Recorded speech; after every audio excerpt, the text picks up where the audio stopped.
ayaw makipagdebate sa kampanya. Ibig sabihin, wala siyang plataforma. Wala siyang alam kung paano maging presidente ng bansa. Hindi, influence peddler lahat yan sa Malacanang. Ano ang mangyayari sa ating bansa kung ang papalit isang drug addict, walang degree? Kailangan ng taong bayan ay isang gobyernong tapat at ang sa ganon ay umangat. Anong silbi ng pagkakaisa kung ang iboboto naman ninyo ay ang mga nagkakaisang magnanakaw?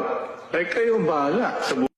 Kung isa man lang sa aking anak ay nakapagtapos ng batas, law, at pumasa sa bar, maaari siguro pwede kong patakbuhin presidente.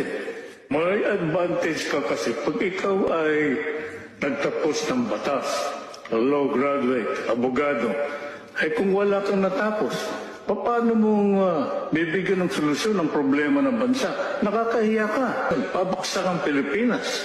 Kung ang isang tao ay ayaw makipagdebate sa kampanya, ibig sabihin, wala siyang plataforma. Wala siyang alam kung paano maging presidente ng bansa. Hindi, influence peddler lahat yan sa Malacanang. Ano ang mangyayari sa ating bansa kung ang papalit isang drug addict, walang degree?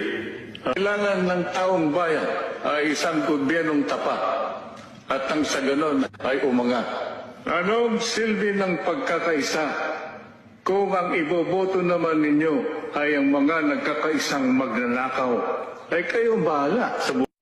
Kung isa man